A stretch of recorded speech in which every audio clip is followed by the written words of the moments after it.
What's good? Welcome back to the channel. On a nighttime mission today. Lady of the house, wife, and my stepdaughter stranded at the local Kroger. So on a ride to see what's happening. Got a crank no start issue.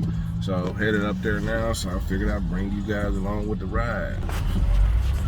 Got a little rain going on, not too much, but a little bit of something.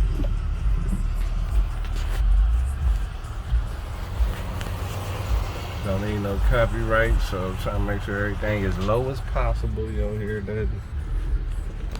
But yeah, cranking to the side a little bit because the way my phone mount is. But we almost there.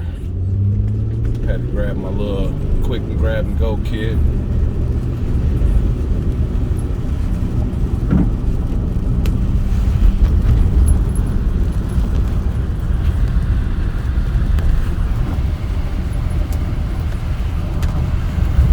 We almost there.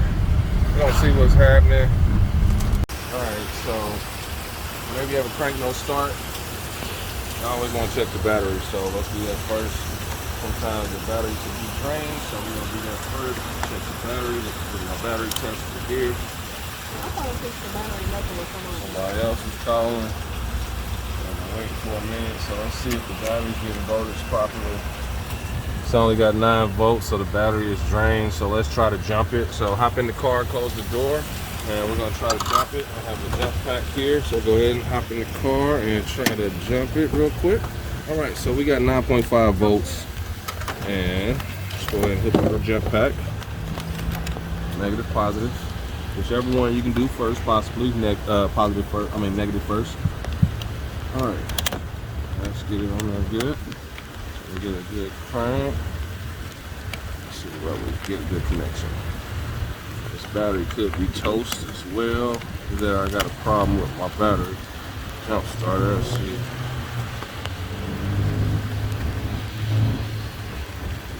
Battery could be completely drained too, but we got voltage, so let's see what we get.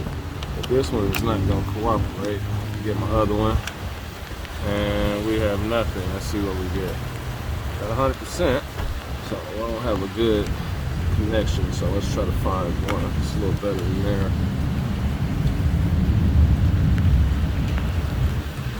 Would like to grab it there.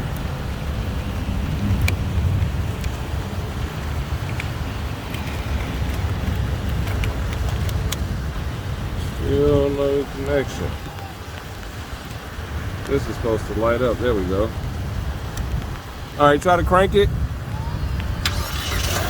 Alright, so in this case, we just had a drained battery, so that's a good thing. Crank no start, I always start with the battery. So glad this is the only thing. So after that, we're gonna move this out the way. We're gonna check for voltage. So if you get a crank no start, always check for voltage because it could be an alternator issue. So we're gonna make sure that's acting correctly as well. So let's do that now. So we're back at the house. I had to do the check voltage for you guys so you would know on a different vehicle, but it's going to be the same procedure. I believe that vehicle of hers is a Nissan Kicks. I'm not sure the year, but basically same thing. Positive, negative. Okay, I have my voltage reader. So when you want to check for voltage, you want to make sure your alternator is acting correctly. Okay, so your standard setting for your battery, if it's a good battery, it should be between 12 volts to 12.5 volts. Okay, so we're going to read this, guys, see where we're at. And I have my voltage reader. It's hooked up to my negative. And we have 12.5 volts.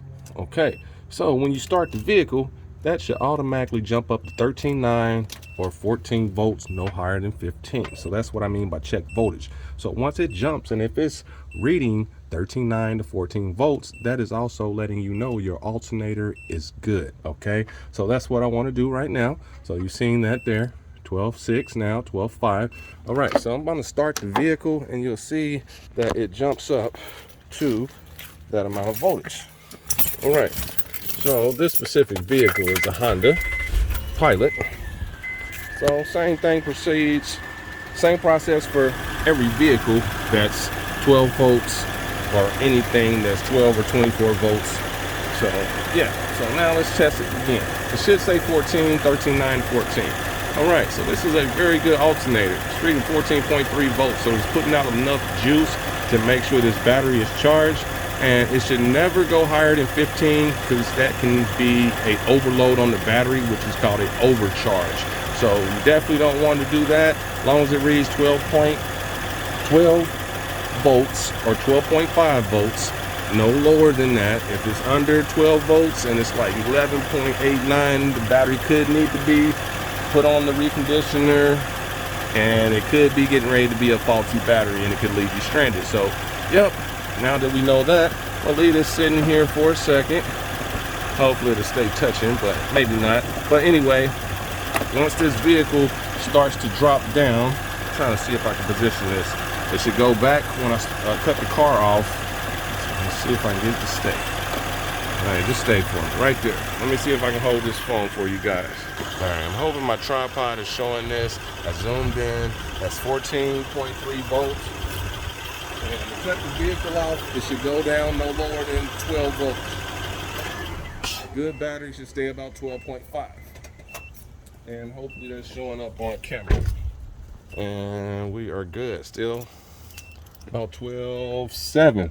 So yeah, tripod held in place. So that's our voltage.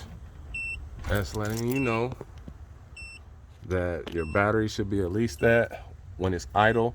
And definitely don't leave lights on, because that'll cause it to drain, because the alternator's not charging the battery. Don't run your radio for too long, and don't charge your devices if your vehicles is not running at least for, you know, a certain amount of time, because it takes about 3.5 volts to charge your phone. You have a 12-volt battery. Let's say 2 or 3 of you guys are in there and you're juicing your phone up, then your battery gets low because you didn't start your vehicle. So just wanted to add that so you don't leave yourself stranded on accident, because as you see, we were stuck at the gas station. So yeah, hit that like button and hit that notification bell if you want to see more content like this. And man, just live your life, love it, and I wish you all the best. Hopefully this video helps you out on the crank no start issue.